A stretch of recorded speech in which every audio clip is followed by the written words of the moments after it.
Welcome, everyone, to our Packers News chat virtually alongside Ryan Wood. I am Olivia Reiner. Today, we're going to be discussing former Packers quarterback Brett Favre's comments on The Rich Eisen Show about the Packers' decision to draft quarterback Jordan Love with their first overall pick in the 2020 NFL Draft. However, before we get there, I want to remind you, as always, you can be a part of our conversation. Whether you're watching on YouTube or on Facebook, leave us a comment down in the chat. Give us a question you have, perhaps a comment, anything you have in your mind, leave it below, and we will do our best to address some of those toward the end of our conversation.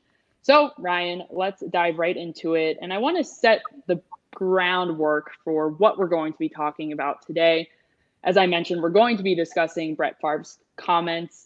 The only direct quote from Aaron Rodgers that we got via Favre was that Rodgers is surprised by the Packers' decision to select Love. So we know that via Favre is what Rodgers said and how he feels. However, everything else that Brett Favre said in this conversation with Rich Eisen, which we will discuss some of those quotes today. However, we're not going to be hitting on all of them. So if you do want to go watch his entire interview, I encourage you to do so. It's up on their YouTube page. So everything else that he said, besides the fact that Rodgers is surprised, is his opinion or it's speculative. And we can't refute and we cannot support his opinions and his speculation. What we can do is provide some context to what he's saying. So that's what we're going to do here today, Ryan. Sound good? Yeah, absolutely. Let's do it. All right. So let's go through some of these quotes, some of the ones that we found most interesting. And we'll start with this one. So this is what Brett Favre said toward the beginning of his conversation with Eisen. He says, the Packers didn't draft any weapons, not just in the first round, but any weapons that can help immediately. And when he says weapons, he means offensive weapons to his knowledge. And that just sends a disrespect message, what I would think, to Aaron Rodgers. He has every right to be disappointed if he is. Ryan, when you hear Favre say this, what is the context to his words?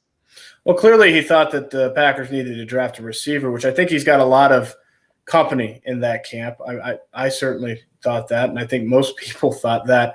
It depends on what your definition of a weapon is, though, because I think the Packers would say, hey, we got a second-round running back who's 250 pounds with a 41-inch vertical and runs 4.53. He's a weapon.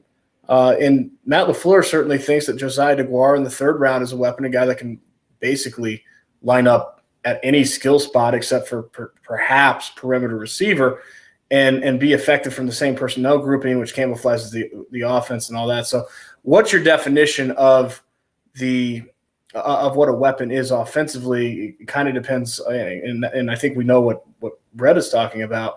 The big part, the two words there that stood out to me was a disrespect message. I mean, he's saying that in his opinion, he believes that the Packers disrespected Aaron Rodgers and disrespected the remaining window of contention that they have with Aaron Rodgers at quarterback. Now, just like you said, Olivia, what we don't know, and really it's one of two things. Either this is Brett Favre empathizing with the position that Aaron Rodgers is now in because he went through it himself 15 years ago.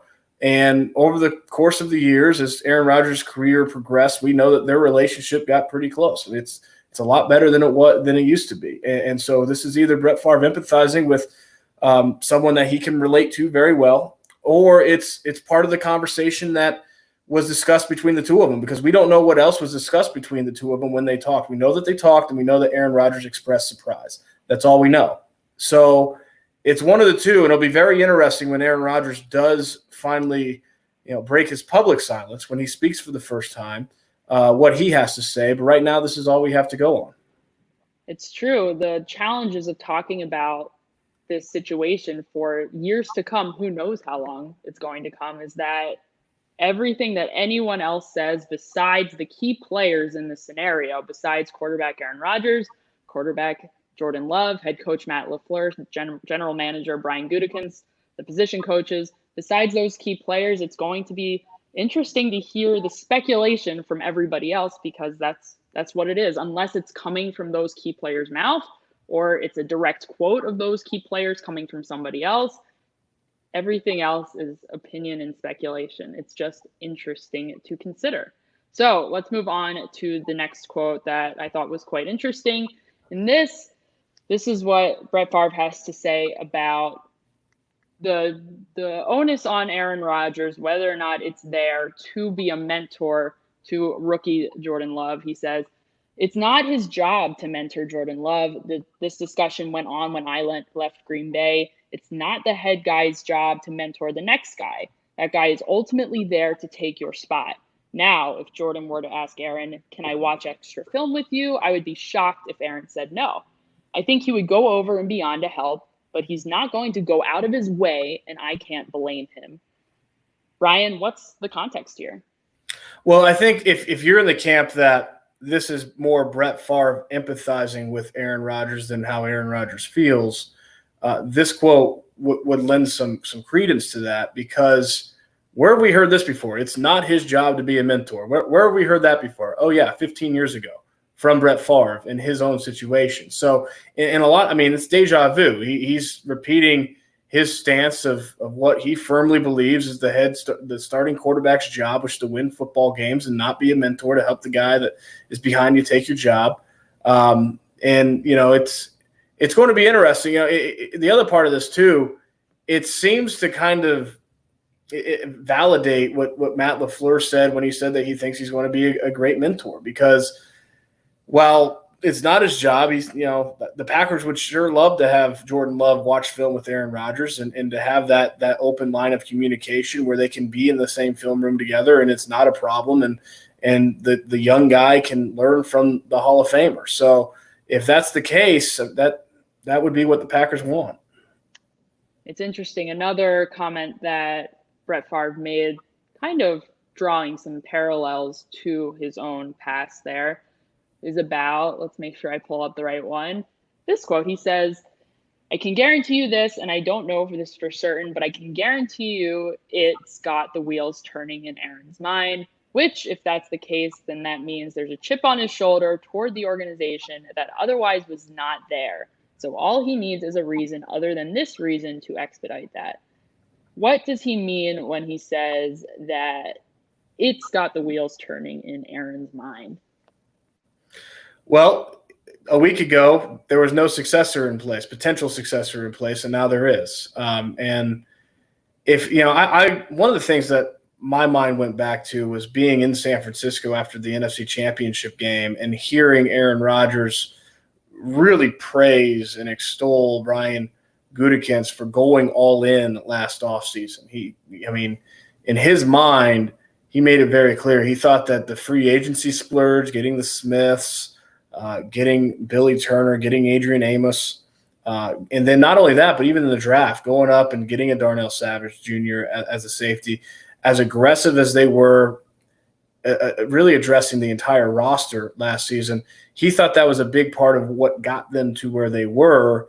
And, if you're going a year later on the doorstep of the Super Bowl and looking long term with your most precious commodity, your first round pick, it's very different than that. And Brian Gutekunst said it himself. It's a long-term decision that they made. So if you're making a long-term decision at the top of the draft, you're not going all in on the 2020 season. You can't do both at the same time at the top of the draft. So, that would be where, in Brett Favre's mind, there's a chip on his shoulder with the organization. And we know Aaron Rodgers, he's an expert grudge holder. It's done wonders for him, his competitive drive throughout his career, his need to prove people wrong. And it's never been about the organization until, in Brett Favre's mind, until now. Interesting comment there. A final comment that I thought we should discuss today is this one. Brett Favre said, I would do all I could not to burn that bridge. I think they burned a bridge that's going to be hard to overcome. At some point, I think it will rear its ugly head. What is the context to the burn bridges statement here from Favre? I think that goes directly into Brett Favre's belief that Aaron Rodgers is going to finish his career in a place that's not the Green Bay Packers. He didn't say where he thought that would be or how long that would be. But in his mind, he sees it playing out very similar to how the summer of 2008 played out with him in the organization when they made the transition to Aaron Rodgers. It's pretty clear he thinks it's going to be the same way. There are all some interesting comments here, and that's, it is what it is. It's all speculation. It's his opinions on what's going on. And they're not to say that's not to dismiss them at all. It's to take them at what they're worth. It's interesting to hear what he has to say, given his experiences in the past. So let's go into some of our questions over here on our Facebook page. We'll start with Riva. Riva believes they feel like the Packers are pushing out Aaron Rodgers. What does Brett Favre have to say about that as it comes to his discussion today with Rich Eisen? I think Brett Favre would agree with you, and that also runs contrary to everything that General Manager Brian Gutekunst and head coach Matt LaFleur said over the weekend, which is they believe that Aaron Rodgers is going to be the head coach, or the quarterback for a very long time, and that they want to win championships with him. However, you don't draft a first-round quarterback and trade up and with hopes of keeping him on the sideline and not playing him. And not just the Packers, but really any team doesn't make that decision if that's not a hope down the road. Now, keyword being down the road, but eventually it's hard to see this thing not coming to a head. It's hard to see that not happening. We'll see. I don't know. We'll find out in the future. Let's look at what Mark has to say. And I think this is a really fantastic question, is why are we talking about this? Why is this the topic of our conversation today? Ryan, we're going to be having this discussion repeatedly. I can guarantee you right now for many, many, many days, many live streams, and we look forward to having more conversations with all of you about this. But until Aaron Rodgers is no longer in Green Bay, until Jordan Love perhaps is no longer in Green Bay, I guarantee you we will be having this conversation. Why are we having this conversation, Ryan? Because it's all we have to go on. Right now, all we know, and of course there's more than this, but all we know is that there are 4 people that Aaron Rodgers has spoken to since Thursday night. Those 4 people are Brian Gutekunst, Matt LaFleur, Jordan Love, and Brett Favre. And 3 of those are in the organization, and one of them is not. So what does Brett Favre think? It is relevant because he has had a conversation with Aaron Rodgers, and we don't know how much of this comes directly from Aaron Rodgers and how much of it is Brett Favre empathizing. That's what we don't know. But his thoughts, having spoken to Aaron Rodgers, having been directly in this same position 15 years ago, they are relevant thoughts. Thank you, Ryan, and thank you, Mark, for your question there. I think it's a good question. Yes. So we'll go over to Stacy. She says that the skilled players, the wide receivers on the roster, need to step up, including Equinemius St. Brown, the receiver that was injured last year during training camp and missed the entire season after he was placed on IR. He's coming back this season. We haven't seen him in a very long time. The Packers did not add any receivers in the draft. However, they did sign a running back in A.J. Dillon in the second round, and they did draft Josiah DeGuara, tight end, more fullback type, H-back type in the third round. How much of an impact are they expecting not only their newest skill players via the draft to make, in addition to the receivers that were already on the roster?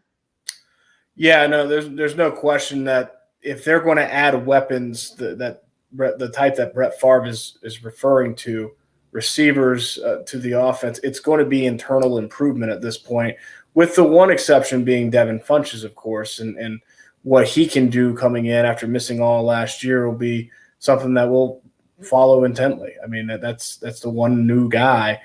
Matt LaFleur was very clear Saturday night that they're going to be all over MVS to the rebound from last year, and much the same way that Devontae Adams once did in rebounding from a tough sophomore year and going into his third season, because they need MVS. I mean, they need him to be a weapon, and he's got the tools to be so. He's fast, he's tall, he's flashed the potential to make plays.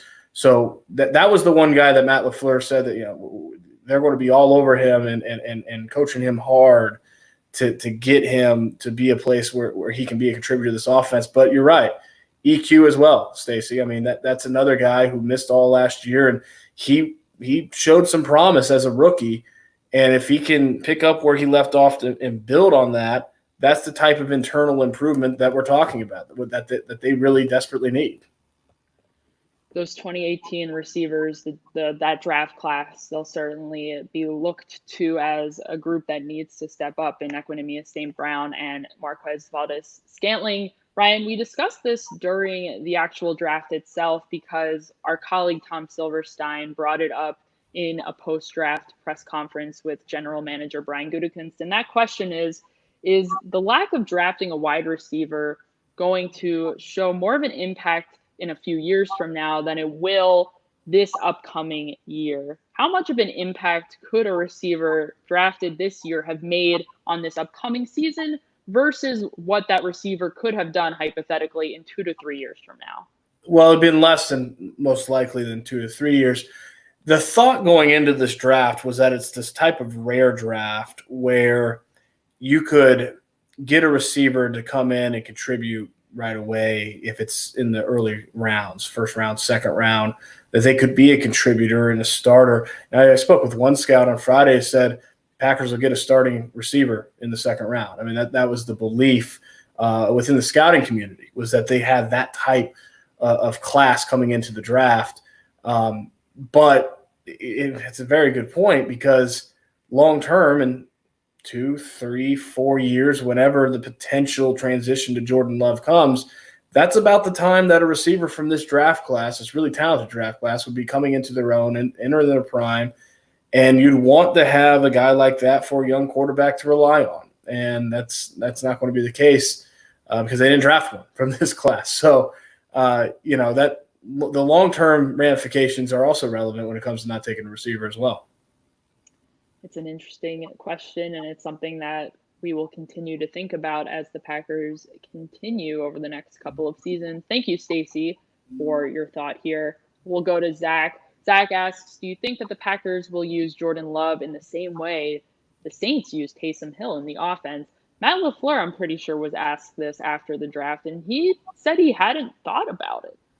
He was asked this. That's a good question, Zach. He said that he hadn't thought about it. He didn't exactly close the door. He said he's always looking for new and creative ways to help the offense, but it would be pretty surprising. I think that they want him to not be a specialty guy. They want him to learn the position, and I really look at the first year, 2 years as kind of redshirt years for him to really just dig in to the intricacies of being an NFL quarterback. All it involves during a play with your read progressions, pre-snap and commanding the line of scrimmage, commanding the huddle, running the offense effectively. All those things are going to be the priority for Jordan Love, not your 5 to 8 plays a game of trying to bring something new. So never say never, but it did not sound to me like that was going to be certainly on the forefront of their thinking. Any future usage of Jordan Love, we'll see exactly what the Packers decide to do there, but that's certainly something to keep an eye on. All right, Ryan, everybody, thank you so much for joining us. We appreciate your very thoughtful questions and comments. We'll be back at some point for sure to take more of your questions and to discuss any news that pops up. Until then, make sure you check out PackersNews.com for all of your Packers coverage. Head on over to our social media platforms and make sure you follow us there, as we will be sending out updates if there are any going forward. Thanks again, everyone. Stay safe. Stay healthy. It's always hard to say stay safe because of the 2 S's there, but stay safe, stay healthy, and we will see you next time. Have a good one.